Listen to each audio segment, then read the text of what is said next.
My name is Amy Schultz, and I am on the faculty in the Department of Health Behavior and Health Education, and for the last 3 years have co-organized this seminar series, the Health Equity Seminar Series, for the first 2.5 years with my colleague in epidemiology, Allison Aiello.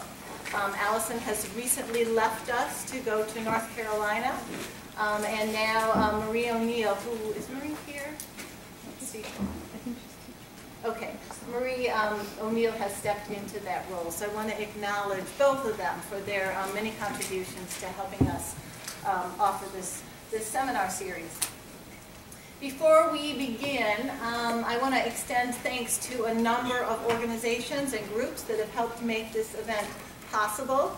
I want to thank my home department, the Department of Health Behavior and Health Education, as well as the Department of Epidemiology and the CSEF program in epidemiology, who contributed both legwork as well as financial support, which allows us to make this seminar possible. We're also partly supported by the Faculty Allies program through Rackham, and so we want to acknowledge them for their contributions. And the Center for Research on Ethnicity, Culture, and Health. I don't see Cleo, is she here? Cleo Caldwell, Dr. Caldwell, has been an important supporter for this work. And then also the work is partially supported by the doctoral students, HEBEDOC, the doctoral students in health behavior and health education, and FASAD, the public health students of African descent, all of whom make a contribution to helping this series happen. Before introducing today's speaker, Dr. Avery, who I'm so delighted is here, I want to just give a little advertisement for the 2 remaining talks in the Health Equity Speaker Series that are coming up yet this year. The next one is next week. Next week, Thursday, at this same time, from 3 to 4:30, we're really delighted to be hosting Dr. Alexis Nolan, who is going to be talking about health impact assessments, and in particular drawing on her experience conducting a health impact assessment for public housing in Galveston, following the destruction of public housing on that island by a hurricane.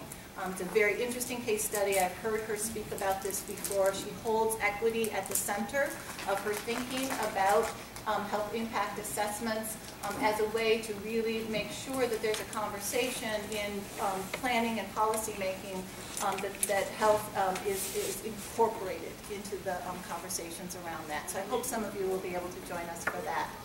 And then our last talk for the seminar for this year is an alum of the School of Public Health, Kiari Kershaw, who graduated from our Department of Epidemiology, I don't know, 3 years ago maybe now, and is now on the faculty at Northwestern University, will be coming back and talking with us a little bit about her work with race-based residential segregation and its implications for cardiovascular health. That talk will be on April 17th, again in this same room and at this same time. So again, I hope that we'll be able to see a few of you at those talks. Okay, at this point, I am delighted to turn things over to Akilah Wise. Akilah, oh wait, I have one more thing. Sorry, almost forgot. All of you should have on your tables some papers that look like this. They are short evaluations or feedback forms, and we would ask if you would be willing to fill one of these out following Dr. Avery's talk and leave them on this front table here. It helps us to have some feedback about the talks and hear your input. If you have suggestions for future speakers or anything like that, please feel free to jot that on the note and also give us that information. Okay, and now I'm really going to turn it over to Akilah. Akilah Wise is a doctoral candidate in the Department of Health Behavior and Health Education, and I am so delighted that she has agreed to introduce our guest speaker today. Is it on mine?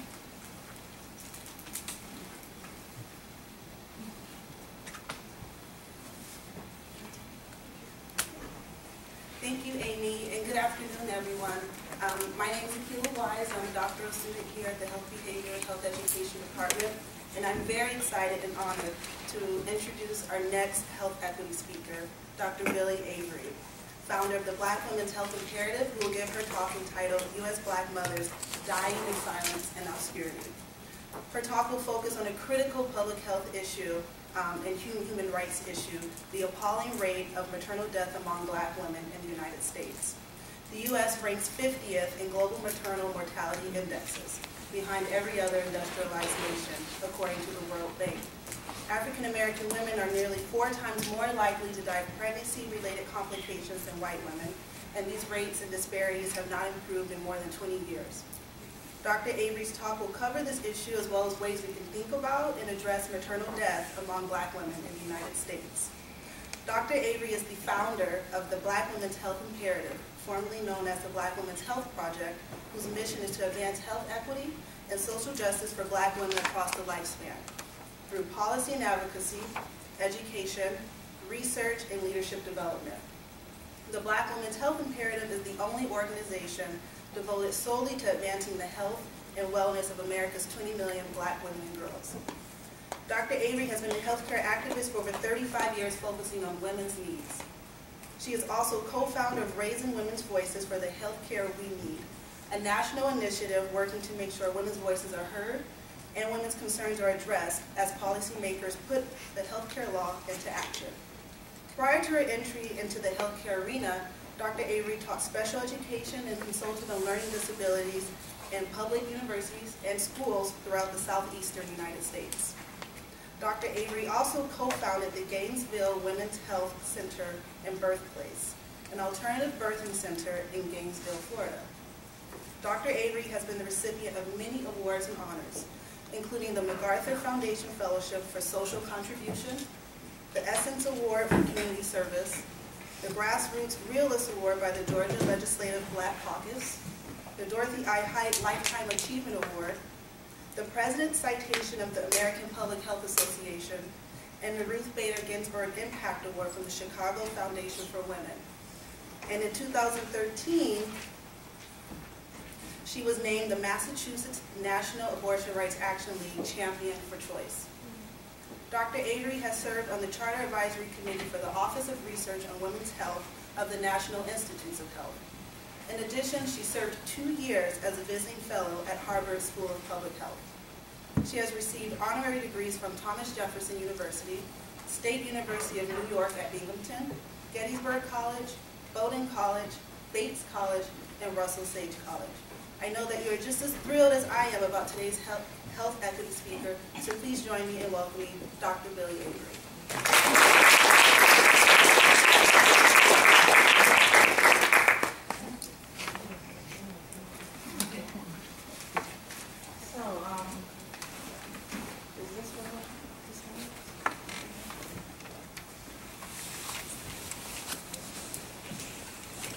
Good afternoon, everybody. Y'all hear me? Great.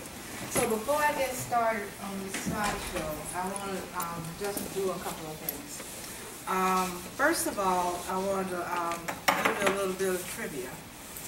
I was actually at a particular school of public health in 1980 in the fall, when I got the idea to do something about Black women's health. I was on the board of the National Women's Health Network, and we were having a board meeting here. And it was there that I thought about it, and I whispered to Norma Swenson. I said, you know what, I think I want to do a project on Black women's health. What do you think? She said, I think it's a great idea. So that's a little bit of Billy trivia. Another little thing I want to do is, last Friday, I spoke for the Endometriosis Foundation of America. And I made them a promise that from then on, whenever I'm speaking in front of a group, I was going to mention endometriosis. So I don't want to do it after the end of us talking about this. So I'm going to do it now. And I want you to know, how many, do all of you know what endometriosis is? Everybody, raise your hand, the ones who know.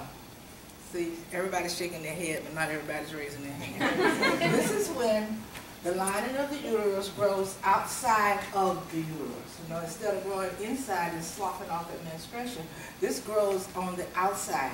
It gets all mangled and caught up in the organs, and it happens to women of childbearing age, and they have cramps like you would not believe. Some people are in pain all the time. It's called a silent disease, an invisible disease. The women don't talk about it. A lot of women don't even get diagnosed with it. They don't even know they had it, especially poor women, women who can't afford to pay extra for the surgeries. A lot of the women who are afflicted with this disease will have multiple surgeries, 4, 5, and 6 surgeries. The surgeons say when you open up the cavity, it looks like melted chocolate inside, that it spreads and it scar tissue and all attacks to the organs.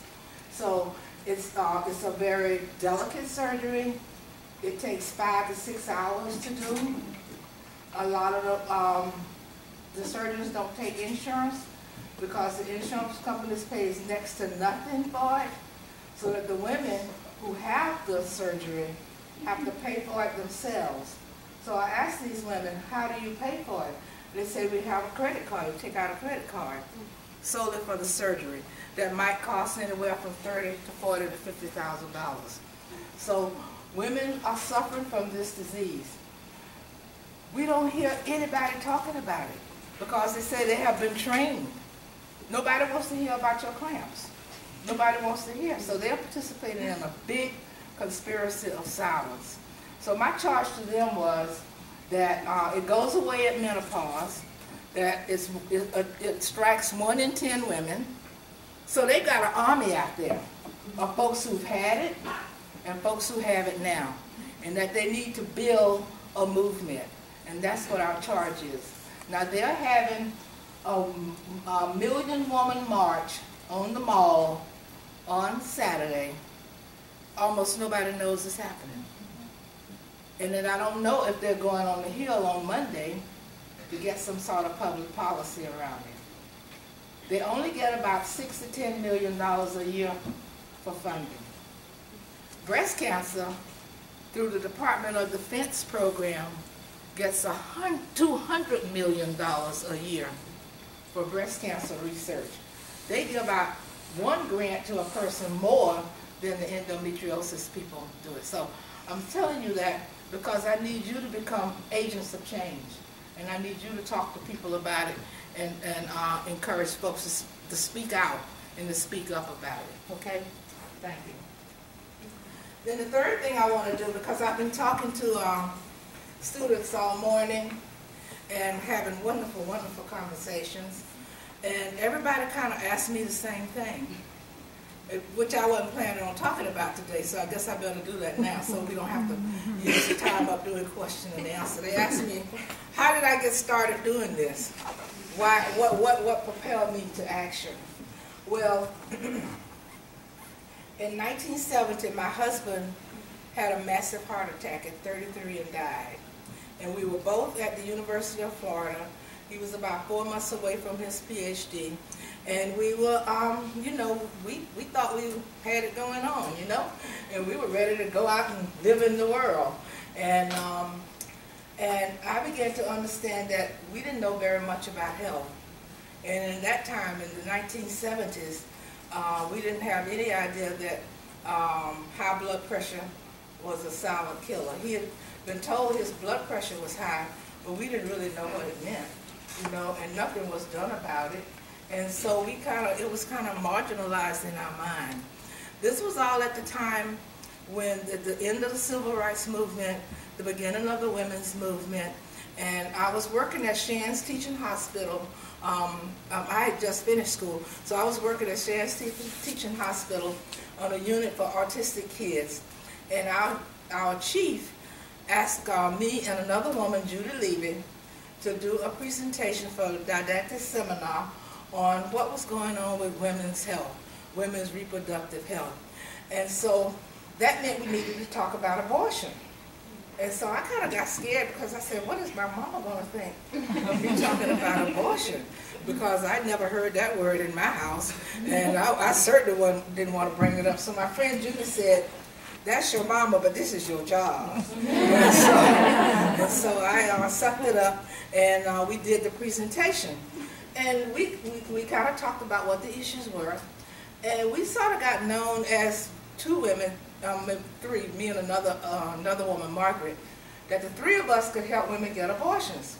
So when a white woman came to us and asked us if we could help her get an abortion, we found out that there was this group in New York called Clergy Consultation. They were a group of Catholic priests who would help women get abortions. You give them the phone number, and they would help get them over to the Women's Center so that they could get an abortion, but they had to travel to New York. And so when a black woman came and asked us if we could help her, we were going to give her the phone number. And she said, I don't need a phone number to New York. I don't know nobody in New York. I don't have any money to get to New York. And weeks later, she died from an illegal, self-induced abortion. And so we really realized what access meant and what had to happen. And in 1974, we opened up the Gainesville Women's Health Center, which was the first trimester abortion, and the Well Woman GYN Center. And what I noticed there among black women is while we were about 20% of the population, we were 50% of the women coming in for abortion. And we were not just coming in alone, we were coming in with our husbands, our brothers, our mothers, etc. Nobody was sneaking in the back door, in other words. While we were there, I also noticed that we as black women were not necessarily participating in the Well Woman clinics. We were not getting preventive services. In 1978, we opened up Birthplace. And Birthplace was a birthing environment using nurse midwives. And we opened the birthing center because really a lot of the white women had started having their babies at home. And they would then bring their babies to our doctors to see about them. And they say, you all need to do something about birth. And so that's when we opened up the birthing center. So we worked there for many, many years. And then we needed to hire a midwife instead of a talking type like me. And so I left and started working at Santa Fe Community College, and I headed up a CETA program. And that program, I was working with a lot of young women and men who had been pushed out of school. And I noticed the health status of the young black women who would have to miss school because they were sick or either because their children were sick. And I was surprised that they had so many diseases that I didn't think that we got until we were much older. And that piqued my interest. And at that board meeting, I came to Ann Arbor for the board meeting, and the rest is history. Okay? Okay, so I've always had an interest in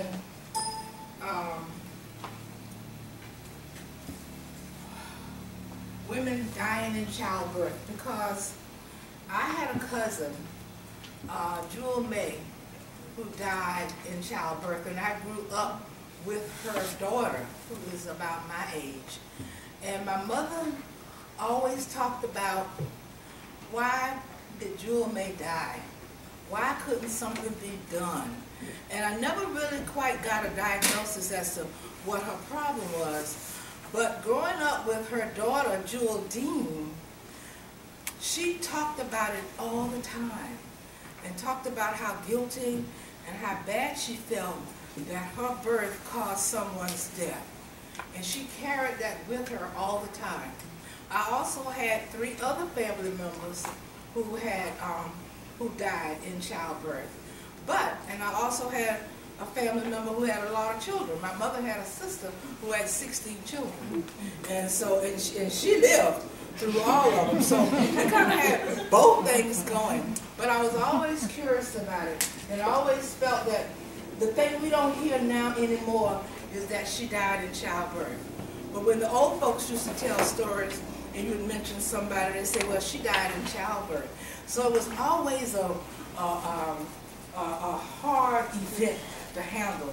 It was a very emotional event. And it meant that somebody had to raise those children, who were left behind. And so as I started looking at this, one of the things I've learned is that it is a very complex issue. There is nothing that is simple and easy about this, and you'll see some of the complexities as we go on. On this side, you will see the statistics of what's happening with childbirth, and you can see how it was in the 70s, and you can see how it started to creep back up, and how in 2013, every day, about two women die of childbirth complications. Now, let me tell you something that's interesting. A lot of the women who are dying are women of color. But just recently in Massachusetts, I live in a small town in Massachusetts, but outside of Boston, 2 white women died in childbirth. It was on the news. It was on the 6 o'clock news that these women died. And what they said was, it was such a rare occasion that they died. And I mean, it came on like for 2 days. They talked about it. But I never heard them talk about any woman of color who died in childbirth. I think that's a very interesting thing. Now, Amnesty International is really the one who took this on with their big report, and you can get it on the website if you don't already know about it. It's called Deadly Deliveries, and they talk about how the rates for black women have doubled in comparison to white women. In New York City, I don't know what they're doing now there, but their rate is greater than anybody. They got a lot of black women dying in childbirth, which might be because they have a large number of immigrants who might not have access to health care and who don't come forth, So, but they are on the case there, at least, and they're working on it. Now, you all know about Healthy People 2010, and what the goals are to reduce maternal deaths to 4.3 per 100,000 by 2010, and they didn't achieve that goal. Only 5 states reached that goal, and your state, Michigan, is not doing so well, so y'all got a lot of work to do. Y'all ranked, I had 42nd, what did you say, 50-something in overall health? That's not good. I mean, how many states are there? I have 200 states, so you're not looking so good. But there's much work to do.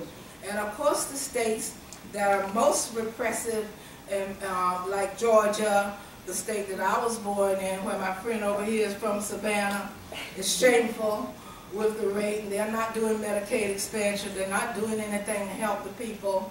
And Washington, D.C., that also has, it's another chocolate city, and it also has a lot of immigrants, have really high rates of maternal deaths.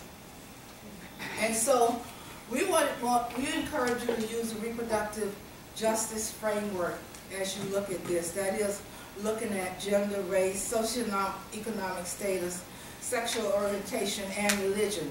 Think back to that woman who came to me back in the early 80s about getting an abortion. She didn't have access to money. I remember talking to my friend Leslie, who is an epidemiologist, and Leslie was telling me that when they were growing up in New York City, she's white, she said, everybody in our group had $1,000. And I said, y'all had $1,000? She said, everybody saved up $1,000 because if you needed to have an abortion, you could go get an abortion. And so if some girls hadn't quite saved up their $1,000, then we would all pitch in and help them go get an abortion. I'm telling y'all this because the way this country is going, we're going to need some strategies.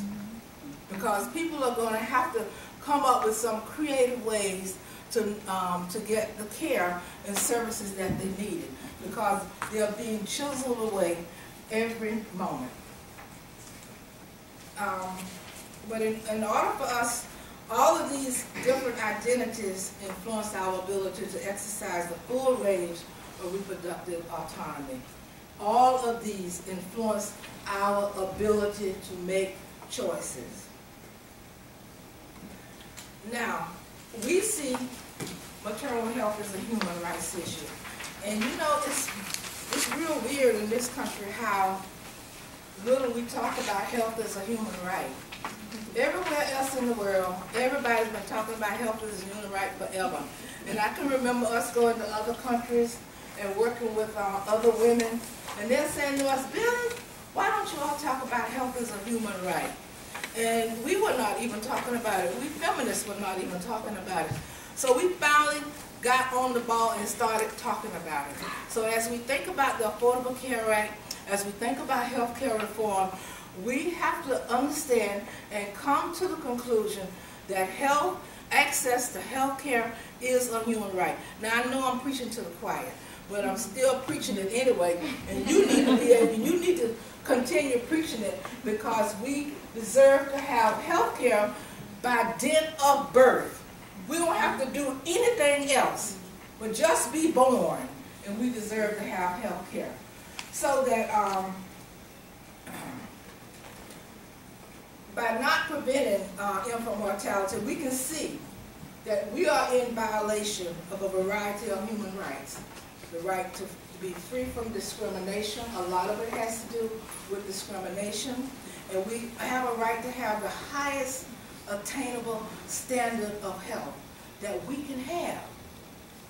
That is our right, and we need to encourage people to stand on that as a right, and that governments have a right, have an obligation to respect, protect, and fulfill this and other human rights.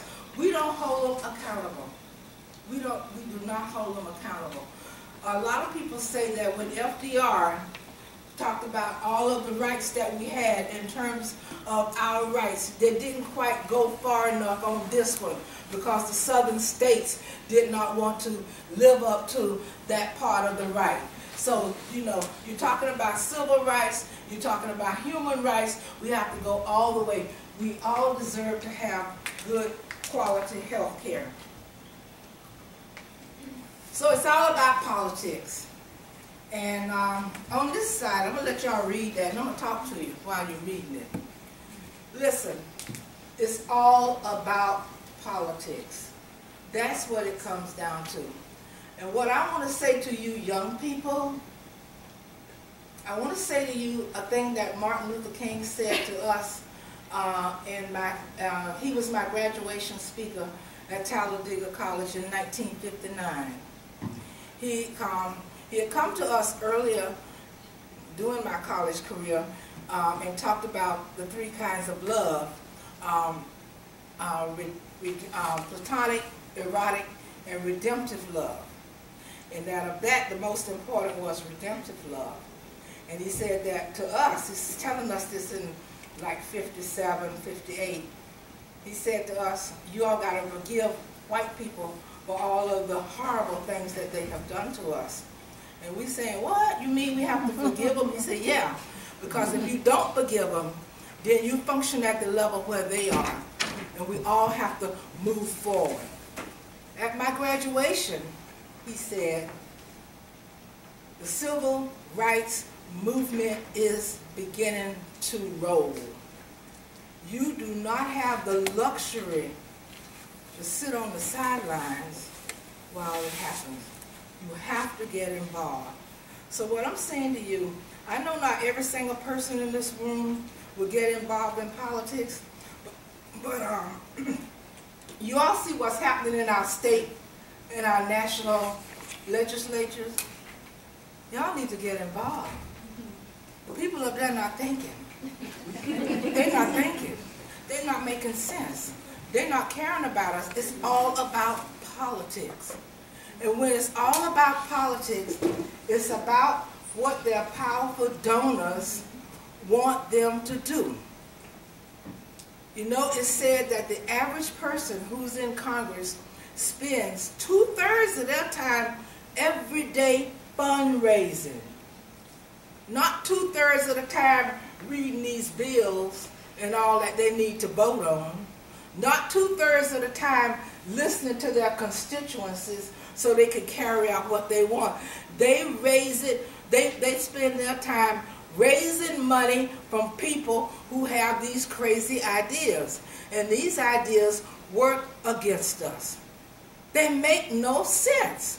They make absolutely no sense. So I say to you young people, consider running for office. Try to stay out of trouble. Don't go out there and be foolish and crazy so they can come up with a whole bunch of dirt on you. Keep your nose clean. Run for office. Mabel Thomas was 19 years old when she became a member of the Georgia legislature. She served for 20 years. She was only 30. She wasn't even 40 years old when she left. And she did some good work. So don't be saying I'm not old enough. Yes, you are. Yes, you are. You're more than old enough, and you got much more common sense than some of these older people that's sitting up there. And I say that being an old person myself, okay? So listen to me good, and listen to me good. Think about running for political office. Start locally. Get your feet wet. I know somebody in here want to be a politician. If you don't, think about it. Think about it, but do it. Because then you can stop letting politics get in the way of us having good, healthy lives. We need you. Now, the Affordable Care Act is beginning to just sort of nudge in to help more people get insurance who were uninsured.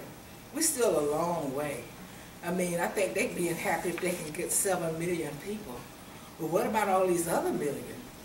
You know, we still need to have the week of the uninsured because there are a lot of people who haven't signed up.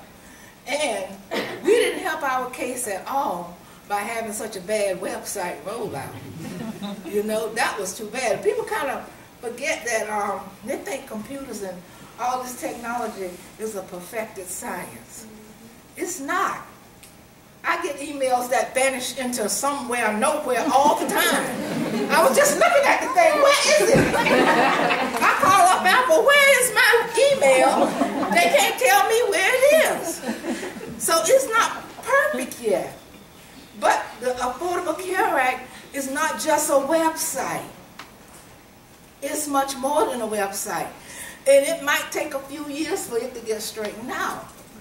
In the meanwhile, the misinformation, the bad information, the confusion, and all is just being rolled out, boom, boom, boom, boom. And every time you turn around, you hear some politicians say, I'm going to repeal every word of the Affordable Care Act. I want to, no, they don't say the Affordable Care Act. They can't take that one. I want to repeal every word of Obamacare. That's what they like to say. So I happen to think we all deserve to have health coverage and that every single person in the world, in the United States, should have coverage. And we shouldn't have to be making people buy insurance. We either need to get rid of the insurance or people need to just get it. We don't need it anyway. You know, I don't know. I think the biggest mistake that we made, that our president made, was not pushing for single payer. And if he had pushed for single payer, people would have been thrilled to have Obamacare. You know, if he had done that, you don't start out negotiating where you want to end up. You know, I don't know what his community organizing training did. that didn't work. But you can see, due to the income levels of a lot of people of color, that we have fewer of the benefits. Some people get no benefits. People get work part-time jobs, they have no benefits. You know, now they can sign up in the states that have Medicaid expansion. They can get some benefits that way. So the Affordable Care Act is relieving some of this, but it really is only a drop in the bucket. Now you all know all about these barriers because I know you've been studying public health for a while. And you've been learning about them. They're still the same ones. You know, they haven't done anything to change them. All they need to do is get a couple of buses, a couple of vans, go around and pick up people who don't have transportation, keep their clinics open late. I sit on the board of Outer Cape Health Services, and we are now getting ready to move our clinics to be open 7 days a week, year-round, which is pretty incredible. And on Sundays, the hours will be like from 12 to 4. So if we can figure it out, then everybody else can. You can provide a little room in your center for children to play. At our birthing center, we had a child care room where we had toys and all in there. And kids would play in there while their folks had their services. And we are a nation, a very diverse nation. A lot of people speak a lot of languages. And we need to have availability of language. And we don't need to have children translating their parents' medical information to them. I would be pretty uncomfortable with my child talking about my gynecological exam, helping me that way. So we can do better. If we want to do it. So the barriers are still the same. But all these things can be taken care of. We have a lot of system failures. They're yelling about whether or not we should have family planning service. They don't want us to have abortion. They don't want you to have abortion. They don't want you to have contraceptives. They don't care about when you have. They only want you to have the baby. Nobody cares what happens afterward. You know, whether you can afford to take care of it, that's another question. So we get into some arguments about family planning services. You would think the way this country carries on about motherhood and apple pie, that we would want everybody to have prenatal care. Now, who can disagree about prenatal care? Yet still, a lot of women have a lot of trouble getting prenatal care. And just think about a woman who has not had prenatal care, who, let me see, I think a woman was talking about, somebody was telling me about, they were supposed to take in a form to get eligible for Medicare only if she could get a doctor's statement saying that she had been pregnant. Well, she couldn't get the doctor's statement because she couldn't afford to go to the doctor, so she couldn't afford to get on Medicaid. And so it's like, it's confusing. You see what I'm saying? They use all kinds of rope-a-dope, as Muhammad Ali calls it. The care following birth is very important. Oftentimes, you go home, you have your baby, you get discharged from the hospital, you come back in 6 weeks for a 6 weeks checkup. The birth center model that we had, you go home after 3 hours when having the baby. The next day the nurse comes to visit you. The third day the nurse comes to visit you. The fifth day the nurse comes to visit you. And the day she didn't visit you, she talked to you on the phone. So you see, follow-up needs to be real follow-up and close attention, not wait 6 weeks. A lot of things can happen in 6 weeks. Would you believe that there's no comprehensive guidelines and protocols for maternal health obstetric emergencies? Different places do different things. So this is one of the reasons we'd like to see them set up an Office of Maternal and Child Health within the Office of Women's Health, and then give them some money. Because the Office of Women's Health has almost no money. You know, they have no money. They want us to do work in the community. They want to give you $2,500.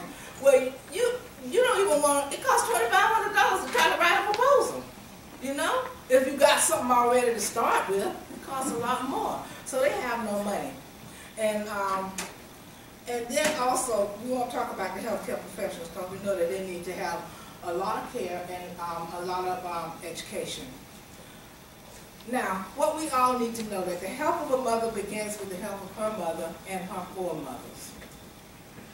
Okay? So it's intergenerational. And that we have high rates, African American women, we have high rates of diseases that are risk factors for maternal complications. Just think about it.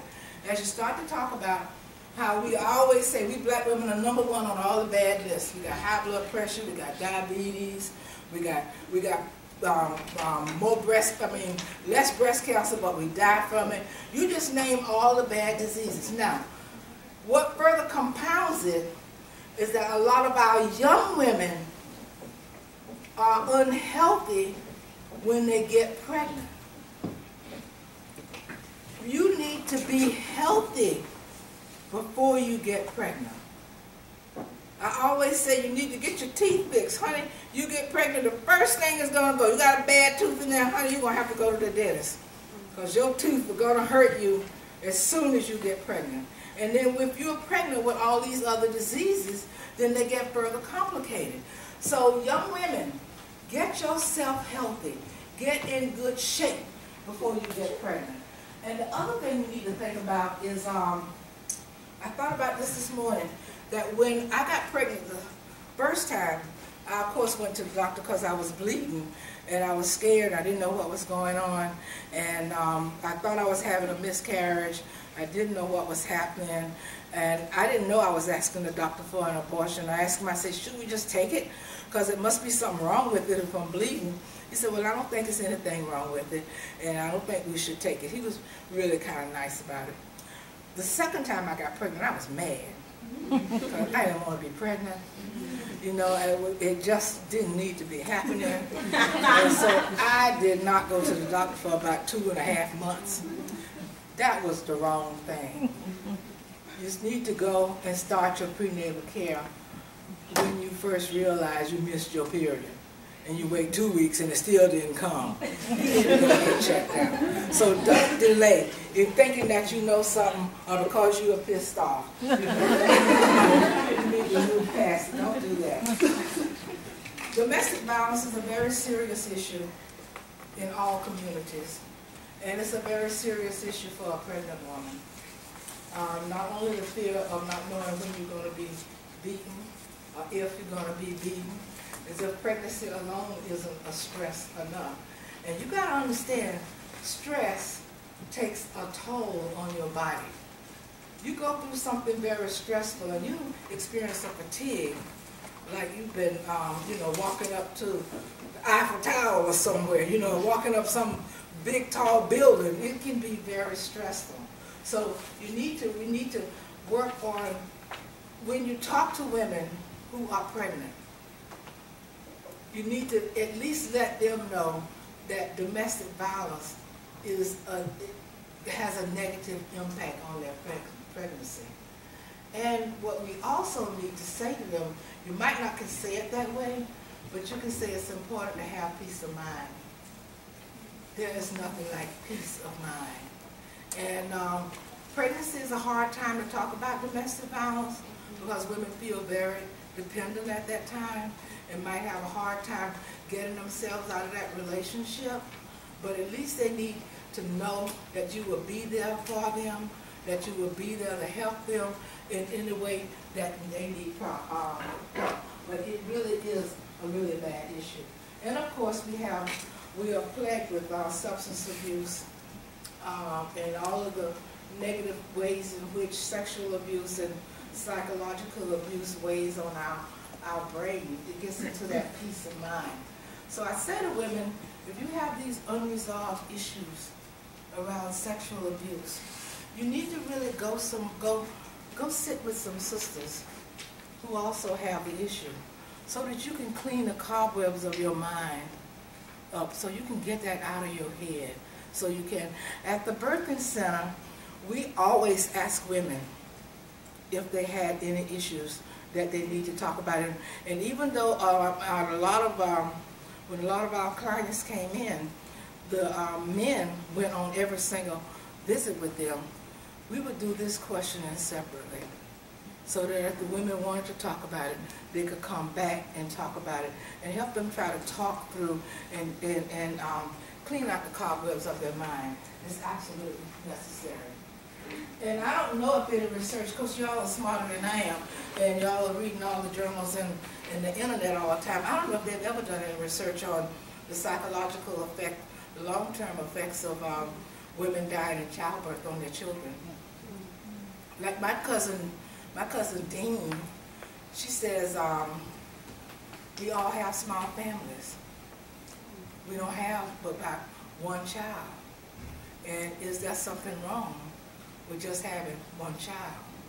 You know? And we do have our whole families, except for that one sister who got carried away.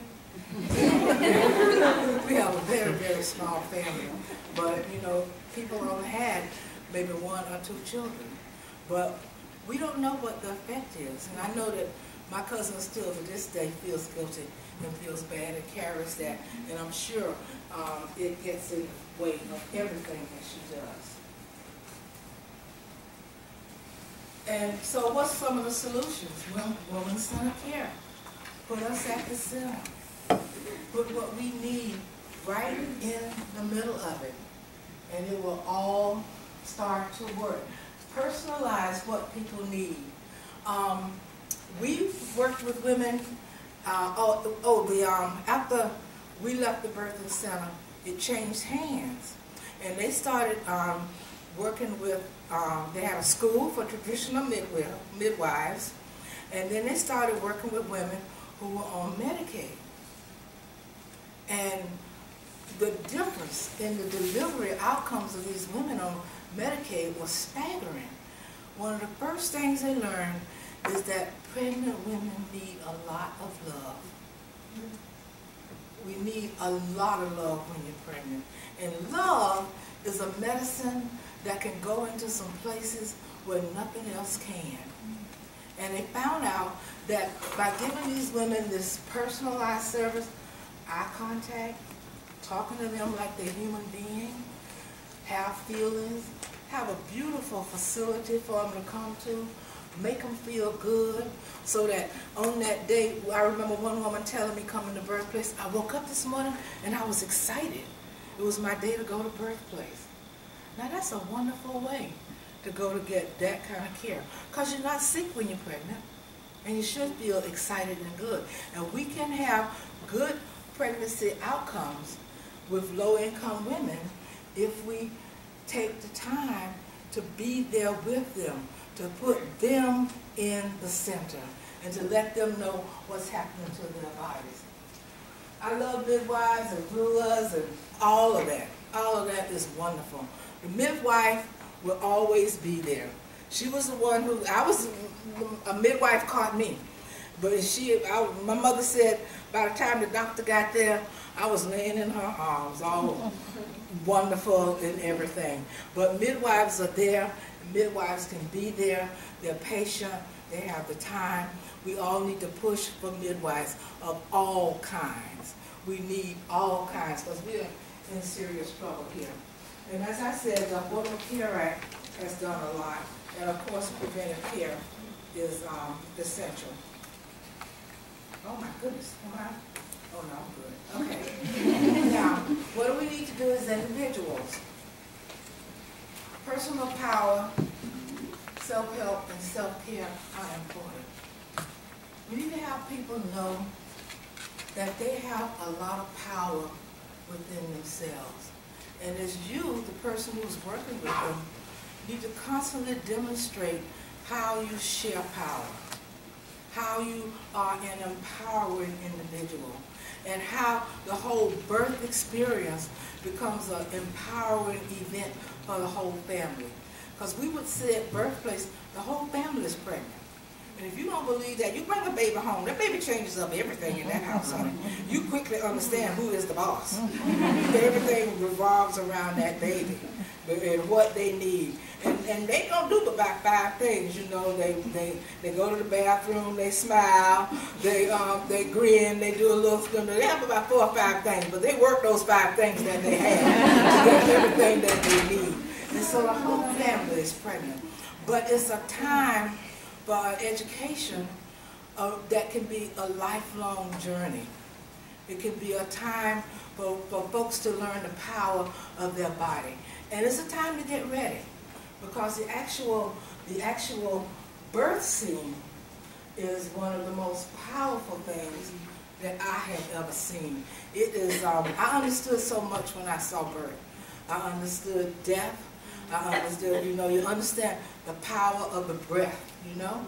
I remember working with one guy who, Jamal, he was so nervous about his wife having the baby.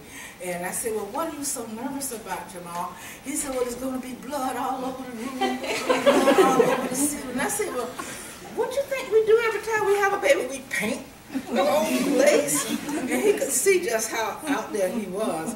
But he was just really so nervous and scared, you know. But we were able to calm him down and get him there so that he caught his baby. And he cut the baby's cord. And he couldn't believe that he was doing that. And he also couldn't believe that his wife, was pushing that baby out. Because we were just saying today, there ain't a man on this earth who could push a baby out. The strength and the power that women have is really important. And that power that we recognize during the process of birth, that feeds into our self-esteem and let us know how powerful we are. It's one of the most powerful acts that we will ever do in our lives. It's quite incredible. And it's also one of the most important things, because I think the most important job that we can have on earth is to be entrusted with the care of another human being. That's why we need to be careful. That's why we need to be selective, and that we need to know what we're doing and be prepared, because this is a big job. We also need to educate women about chronic diseases. I talked about that earlier, about being healthy and how when you have blood pressure problems, when you have diabetes, like my daughter-in-law had gestational diabetes, and I said to her, you got to do something, because I read that in 10 years you might be a full-blown diabetic. You know, that kind of information, we need to know it. We need to tell it to them. We need to talk to the young girls, and they need to be healthy before they're pregnant. I remember we were at Birthplace, and we were talking to this PR company to help us get the word out. And so he said, well, the one thing we need to do is to go into the high schools and talk to the young women about Birthplace and having their babies naturally. And I objected, because I don't want to go in high school telling young women about having, I want them to go to college. And in years I thought, how foolish that was. That didn't mean that they would go run out and have a baby just because they learned about it. That means that they would know it, so in case in the future they needed to have that option. You know, that's just like telling people, if you teach them about birth control, they're going to go out and use it the next day. You know, so we had to check ourselves, and our politics change over the years. But that is the population we need to be talking to. And we talked about the women-centered approach. We talk about language. We talk about developing protocols that will work. And most places don't have internal maternal death review boards. That is, they don't come together and sit and talk about why this woman died. And so therefore, no research is done on that. No one knows what it is. So there are only a few states that have it, but every state needs to have it. My friend Charlie Mahan was the one who talked about the importance of that. That's the only way the doctors are going to learn what happened and what didn't happen. And he said some of them don't have them because they're afraid of suits, you know, of lawsuits and all. But it's a learning tool, because you need to know. I bet you they had them in Massachusetts for those 2 women who died that they had all over the news. And also, it's real important in counting maternal death to go all the way up through the first year, not just the women who die in the first 6 weeks. But I think there are a lot of states now, or at least adopting, looking at them for 1 year. We need more money for research. And I talked about the Office of establishing the Office of Maternal Health and the Office of Women's Health. And there's been an act around the Maternal Health Accountability Act of 2011 that needs to be passed. So some of y'all out there need to get active in politics so that we can get some of these bills passed. Now, I think you all already know what the Affordable Care Act does. I think we talked about that already. comprehensive maternity coverage, supports low-income mothers, provides the infrastructure for breastfeeding. I was on the plane coming down here. There was a woman sitting across from the aisle from me, and I could tell her baby wanted to nurse because he started laying down, laying down, laying down. So I said, "What's the nurse?" She said, "Yeah." She was a little bit timid, but she reached in and she pulled out her breast and she breastfed him, and no one said a word. I thought, well, yes, that was very good. And okay, and of course there's universal coverage in the ACA. I'm sure y'all know all this because y'all been studying the ACA. You had to be studying it. Everybody out there criticizing, I know you all were studying it. And we have money for home visiting programs for at-risk parents and all, which we need throughout the first 3 years of life. A lot of other countries already do this and been doing it. Postpartum depression. Think about the mental state of a lot of our population. We got a lot of people who have a lot of emotional problems. And with the economic downturn and all, there's been a lot of depression. And it's also led to a lot of postpartum depression.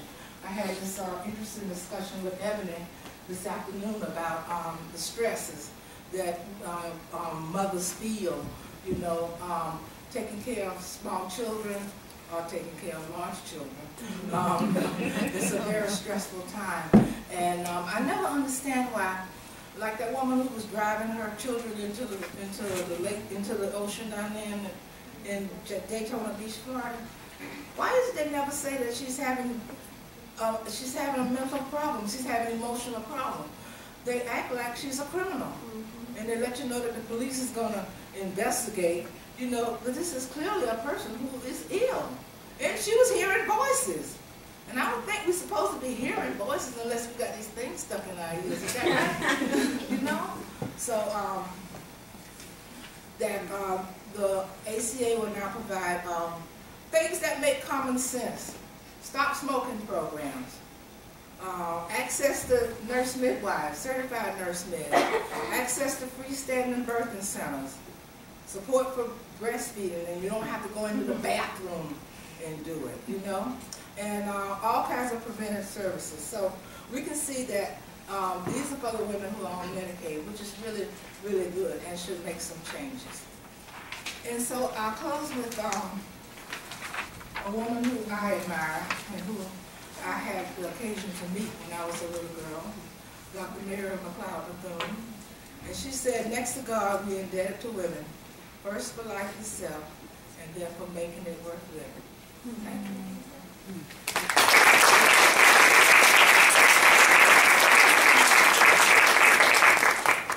So we have a few minutes. If people have questions or comments and would like to engage Dr. Avery in a conversation about her presentation. Does anybody want to testify?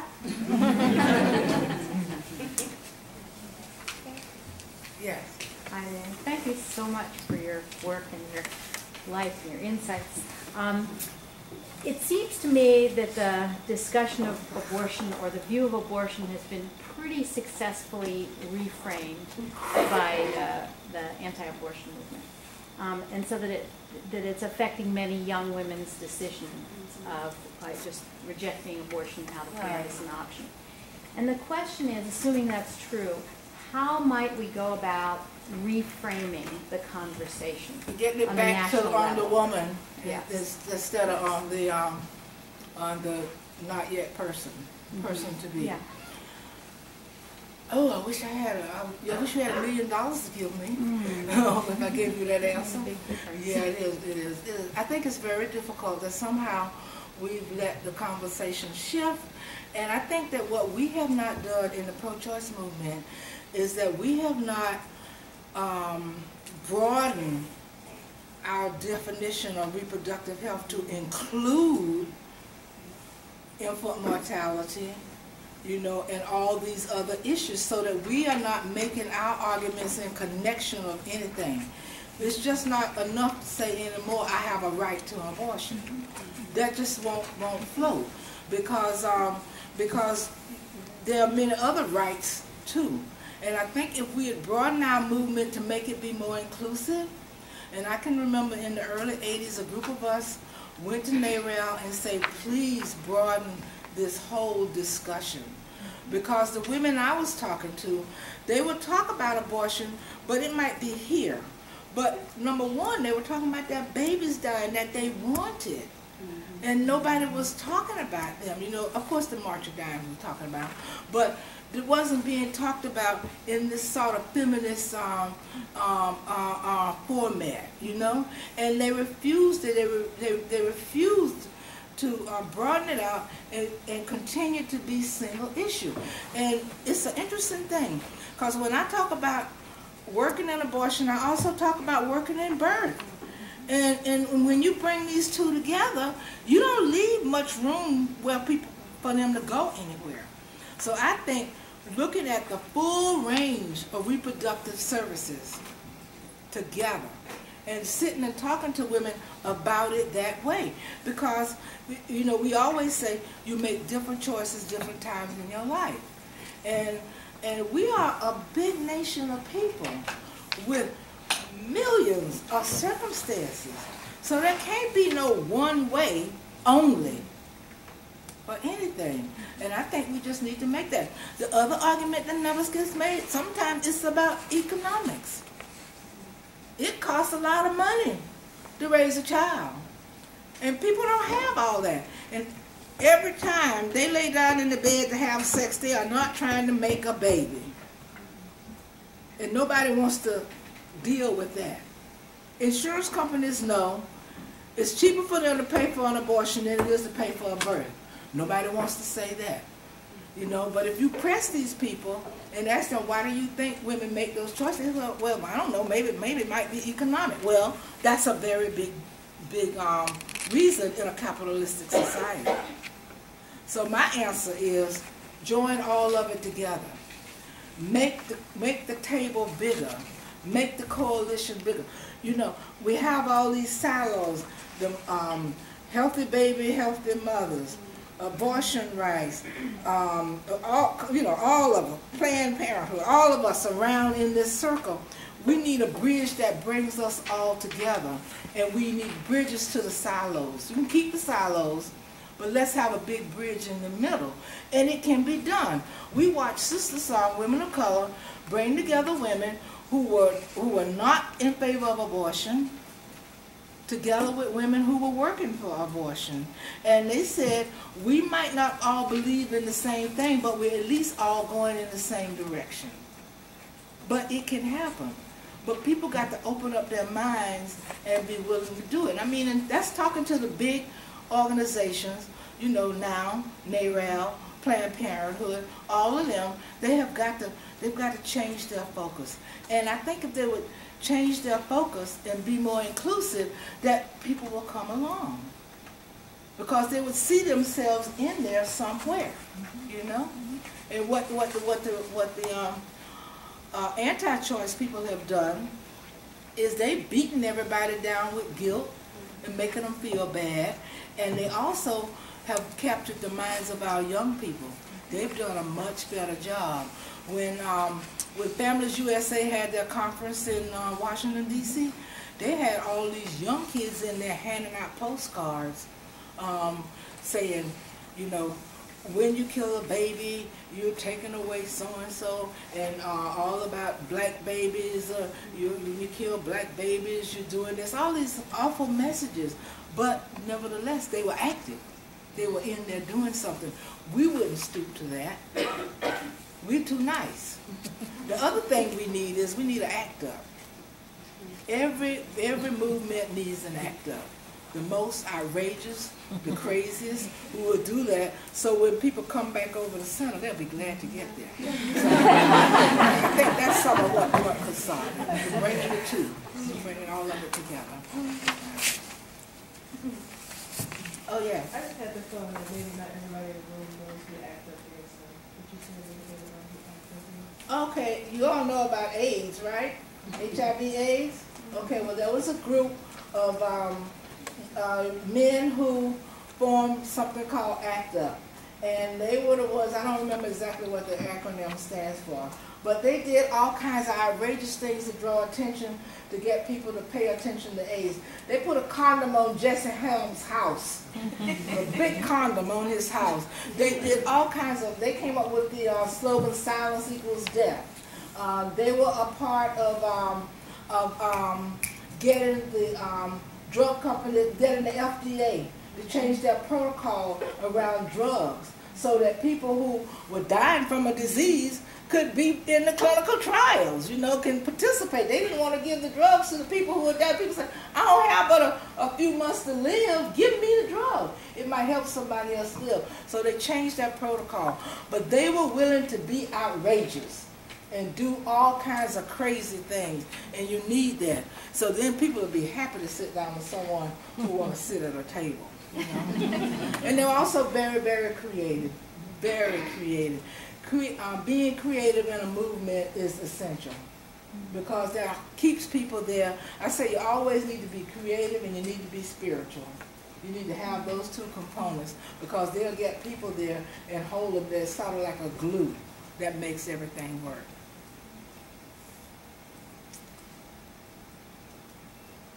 Anybody else? Y'all are a quiet group. I have a question. Thanks. I'd like to go back to the excellent point you made about capturing the minds of young people and also the relationship between that branch of reproductive justice, which is about not having children, right. So abortion care, and that branch which is about having children. Right. And I'll have a very brief moment of testimony here. I'll say that when I went back to school, to law school at an advanced age, I was with people who, I could have been their mother. And when I talk about childbirth, they were all so scared of it. Mm-hmm. And they all said, just knock me out, give me the drugs. Mm-hmm. Right. And, you know, clearly I know where this message is coming from. And to be true, there is a lot to be afraid of in childbirth in this country because it's not evidence-based. And as you're saying, it's dangerous and it's certainly not respectful. So, again, how do we get to those younger women and get past these horrible messages that they're getting from every corner and let them know that it doesn't have to be this way, that the one thing that only women can do, they can do. Right. I think it comes down to empowerment. And they do it very well, and they do it all over the world. Every minute of every day they're doing it. Well, you know? exactly. How can we get that message out? I think the power is in our stories. Mm-hmm. The power is in having women tell the stories of their birth. I too was afraid. I too wanted to be knocked out. And I wanted to make sure if my doctor wasn't there, did the next doctor know how to knock me out? So I wasn't even pregnant. I wasn't even present for my birth, the birth of my children. But I know many women who were present for the birth of their children. And I think that talking about it is what's really good. And I think also discouraging women from hurrying up their pregnancies. They need to go full term, and discouraging women from having C-section. That's an operation that you want to have in case you have problems. That's not something you want to have because you want to go to Cancun in 3 weeks. That is not the reason, you know, and there's so much damage done for the women who have C-sections because the kids don't get to pass through the birth canal. They don't get those antibiotics, whatever they're supposed to get, right? Antibiotics, yeah, whatever they're supposed to get, the protections that they need. So I think when we tell our stories and when we work on it intentionally, you know, and there are a lot of women who were afraid. My mother was afraid, and she told me she could see her labor pains coming down the side of the wall. And they told us all that stuff. But you have to unlearn all of that. And we have to go in and they have to see women who are having birth. I tell you if y'all want to hear about powerful, incredible births, bring Ina Mae Gaskin. Has she been here? Oh my God.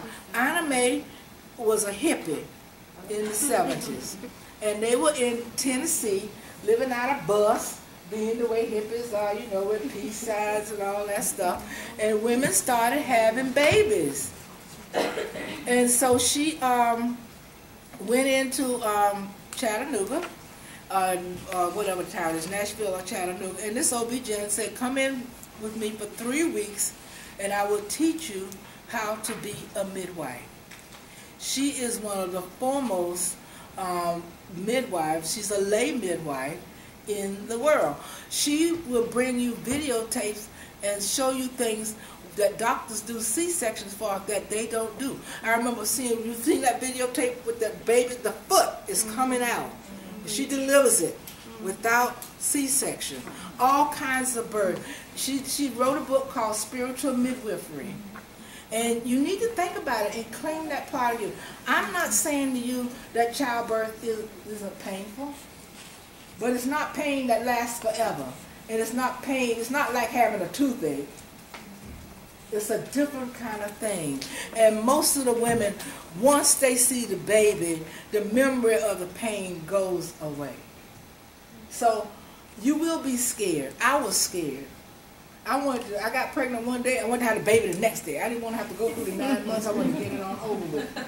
But as you work with midwives who will take their time and sit and talk to you, they will. I think we just got to start talking to our young people about it. We sort of don't talk about it much, you know. We've got it real nice on the pro-choice kind of side. We like real nice and real respectful and real everything. But some of that we need to put aside and go right in there to hit right into the heart of where they're having issues. I think that's what we need to do. And let them hear some positive stories and learn how wonderful it is and how wonderful it is for the men. We never had a man to faint.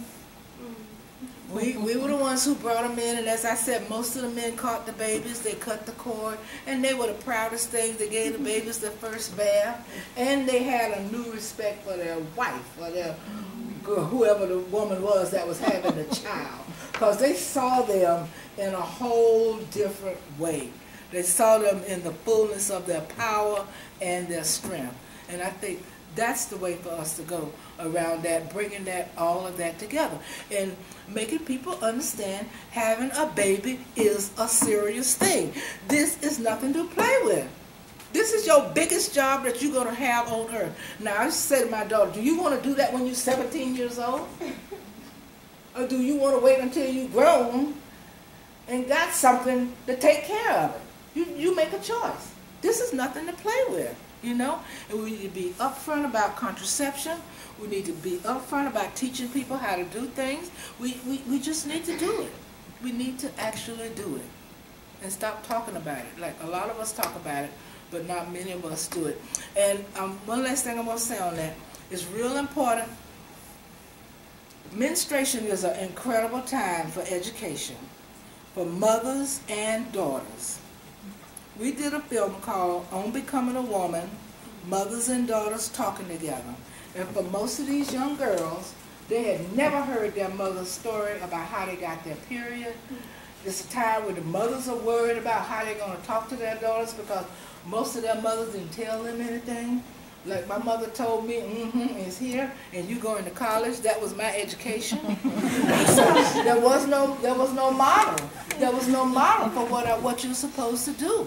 So you bring them in.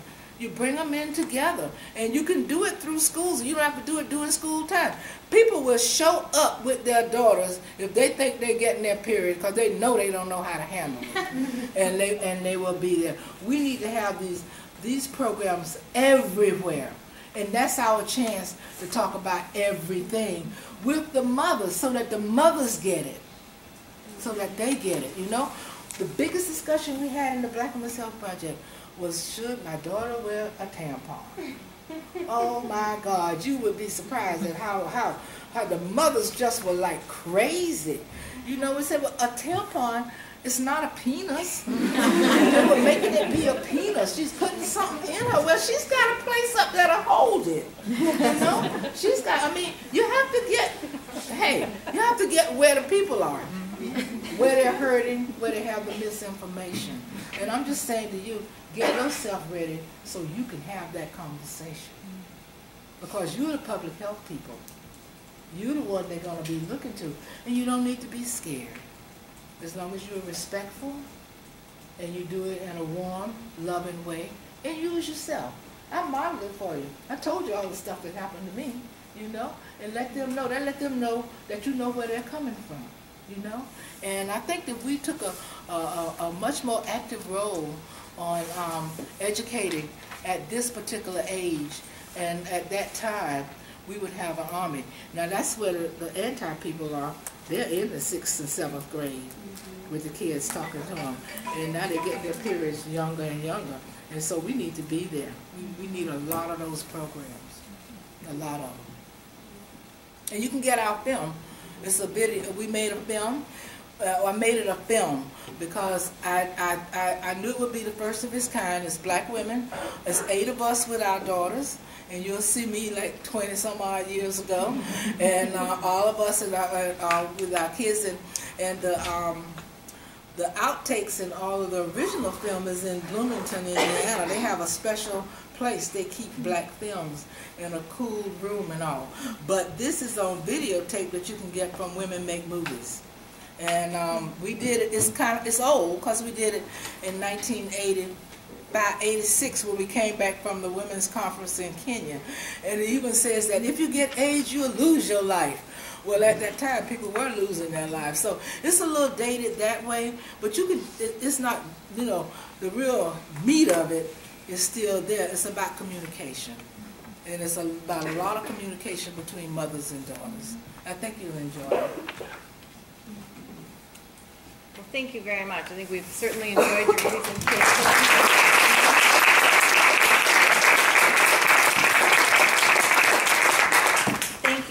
Dr. Avery, it's a fabulous talk. I just want to remind people there are evaluation forms on your tables.